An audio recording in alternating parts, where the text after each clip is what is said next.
Hi friends, welcome to our சாய்னிலா cooking. இன்றைக்கி நம்ம பார்க்க போகிற ரெசிபி ரெஸ்டாரண்ட் ஸ்டைலில் சன்னா மசாலா. இந்த recipe ghee rice, jeera rice, chapati, naan எல்லாத்துக்குமே ரொம்பவே சூப்பராக இருக்கும். நல்லா திக்காக கிரேவியாக இருக்கும் ரெஸ்டாரண்ட்டில். அதே மாதிரி நம்ம எப்படி பண்ணலாங்கிறது இந்த வீடியோவில் பார்க்கலாம். ஒரு கப் சன்னா எடுத்துக்கிட்டேன். அதை நான் நைட்டே நல்லா தண்ணி ஊற்றி நல்லா ஊற வச்சு எடுத்துக்கிட்டேன். அட்லீஸ்ட் 8 மணி நேரமாவது நல்லா ஊறி இருக்கணும். அப்போ தான் நமக்கு சன்னா சூப்பராக இருக்கும். சன்னா வேக வைக்கிறதுக்கு தேவையான அளவு தண்ணி ஊற்றிக்கோங்க. அதுலேயே நான் 1.5 டீஸ்பூன் அளவுக்கு உப்பு சேர்த்துக்கிறேன். நான் எப்போவுமே உப்பு போட்டு தான் வேக வைப்பேன். இதை நல்லா க்ளோஸ் பண்ணிவிட்டு ஒரு 4 விசில் விட்டு எடுத்துக்கலாம். 4 விசில் விட்டு எடுத்துக்கிட்டாச்சு. ப்ரெஷர் அடங்கணுன்னா ஓப்பன் பண்ணி பாருங்கள். சன்னா பாருங்கள், சூப்பராக வெந்திருக்கு. இது மாதிரி நல்லா சாஃப்டாக வெந்திருந்தால் நமக்கு டேஸ்ட் ரொம்பவே நல்லாயிருக்கும். சன்னாவுக்கு ஒரு மசாலா அரைக்கணும். அதுக்கு ஒரு கடாய் எடுத்துப்போம். அதில் கொஞ்சோண்டு எண்ணெய் ஊற்றிக்கோங்க. எண்ணெய் காஞ்ச உடனே பட்டை, கிராம்பு, கல்பாசி இது எல்லாத்தையும் சேர்த்துப்போம். அதோட 1/2 டீஸ்பூன் அளவுக்கு சோம்பு எடுத்து வச்சுருக்கேன். அதையும் இதில் சேர்த்துக்கோங்க. ஒரு வெங்காயத்தை கட் பண்ணி வச்சுருக்கேன். அதையும் இதில் சேர்த்துக்கோங்க. சேர்த்துட்டு இதை ஒரு 2 நிமிஷம் வரைக்கும் நல்லா வதக்கிக்கலாம். பாருங்கள், வெங்காயம் நல்லா வதங்கிடுச்சு. இதில் நான் ஒரு தக்காளியை கட் பண்ணி வச்சுருக்கேன். அதையும் நம்ம இதில் சேர்த்துக்கலாம். தக்காளியும் நம்ம நல்லா வதக்கிக்கலாம். தக்காளி நல்லா மசிஞ்ச உடனே கலருக்காக நான் காஷ்மீரி ரெட் சில்லி பவுடர் எடுத்திருக்கேன். அது வந்து 1.5 டீஸ்பூன் நான் சேர்த்துக்கிறேன். மஞ்சத்தூள் 1/4 டீஸ்பூன். மல்லித்தூள் 1 டீஸ்பூன் சேர்த்துக்கோங்க.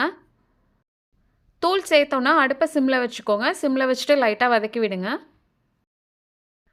முந்திரி பருப்பு ஒரு 4 எடுத்து வச்சுருக்கேன். அதையும் இதில் சேர்த்துப்போம். தேங்காய் 2 டேபிள் ஸ்பூன் சேர்த்துக்கோங்க. தேங்காய் சேர்க்கறது விட்டு நமக்கு நல்லா கிரேவியாக கிடைக்கும். லைட்டாக இதையும் வதக்கிக்கலாம். லாஸ்ட்டாக இதில் கொஞ்சோண்டு கொத்தமல்லி சேர்த்துக்கோங்க. தண்டோடு சேர்த்துக்கோங்க. இப்போ அடுப்பை ஆஃப் பண்ணிவிட்டு நல்லா ஆற வச்சு எடுத்துக்கலாம். வதக்கி வச்சுருக்க வெங்காயம், தக்காளியை மிக்ஸி ஜாருக்கு மாற்றிக்கோங்க. ஆல்ரெடி வேக வச்சு வச்சுருக்கோம்ல சன்னா, அதை எடுத்து இதில் சேர்த்துக்கலாம். கொஞ்சோண்டு எடுத்து சேர்த்துக்கோங்க. அதே மாதிரி அதில் வேக வச்ச தண்ணி இருக்கும், அதையும் இதில் சேர்த்துக்கோங்க. இந்த மாதிரி சேர்க்கறது விட்டு நமக்கு நல்லா க்ரீமியாகவும் இருக்கும். டேஸ்ட்டு பயங்கர சூப்பராக இருக்கும். கண்டிப்பாக ட்ரை பண்ணி பாருங்கள். இது எல்லாத்தையும் சேர்த்து நல்லா ஃபைன் பேஸ்ட்டாக அரைச்சி எடுத்துகிட்டு வந்துக்கலாம். இந்த மாதிரி நல்லா ஃபைன் பேஸ்ட்டாக அரைச்சி எடுத்துகிட்டு வந்து வச்சுக்கோங்க. நான் இப்போ குக்கர் எடுத்திருக்கேன். நீங்கள் இதை ஓப்பன் பேனில் கூட பண்ணலாம். அதில் 1 டீஸ்பூன் அளவுக்கு எண்ணெய் சேர்த்துப்போம். ஒரு ஆனியனை இது மாதிரி குட்டியாக கட் பண்ணி வச்சுருக்கேன். அதையும் இதில் சேர்த்துக்கலாம். இது ஒரு 2 நிமிஷம் வரைக்கும் நல்லா வதக்கிக்கோங்க. இஞ்சி பூண்டு பேஸ்ட் 2 டீஸ்பூன் எடுத்து வச்சுருக்கேன். அதையும் இதில் சேர்த்து நம்ம நல்லா வதக்கிக்கலாம். சன்னா மசாலா 2 டீஸ்பூன் எடுத்து வச்சுருக்கேன். அதையும் இதில் சேர்த்துப்போம். இது சேர்க்குறது விட்டு நமக்கு டேஸ்ட்டு ரொம்பவே நல்லா இருக்கும். உங்ககிட்ட இல்லைன்னா பரவாயில்ல, நீங்கள் கரம் மசாலா சேர்த்துக்கோங்க. அரைச்சி வச்ச வெங்காய தக்காளி பேஸ்ட்டையும் சேர்த்துடலாம்.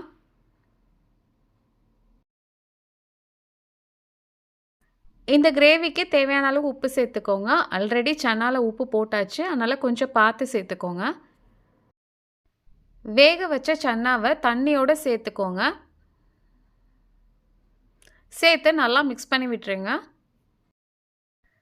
எந்த அளவுக்கு உங்களுக்கு கிரேவி திக்னஸ் வேணுமோ அந்த அளவுக்கு தண்ணி ஊற்றி அட்ஜஸ்ட் பண்ணிக்கோங்க.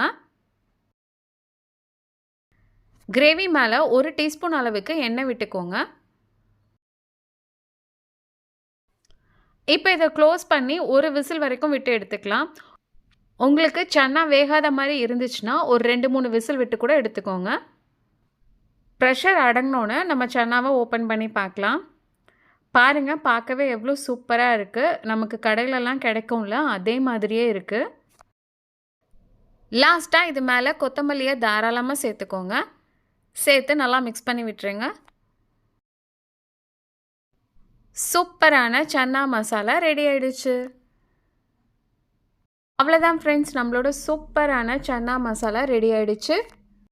பாருங்கள், பார்க்கவே ரொம்ப கலர்ஃபுல்லாக இருக்குது. அதே மாதிரி நல்ல கிரேவியாக திக்காக இருக்குது. இது சாப்பிட்றதுக்கு அவ்வளோ சூப்பராக இருந்துச்சு. இத நீங்க சப்பாத்தி, ஜீரா ரைஸ், நெய் சாதம், பூரி, தோசை எதுக்கு சாப்பிட்டாலும் ரொம்பவே சூப்பரா இருக்கும். கண்டிப்பா இத நீங்க ட்ரை பண்ணி பாருங்க. இந்த வீடியோ உங்களுக்கு புடிச்சிருந்ததுன்னா, சப்ஸ்கிரைப் பண்ணி, லைக் பண்ணி, ஷேர் பண்ணிடுங்க. தேங்க்ஸ் ஃபார் யுவர் வாட்சிங்.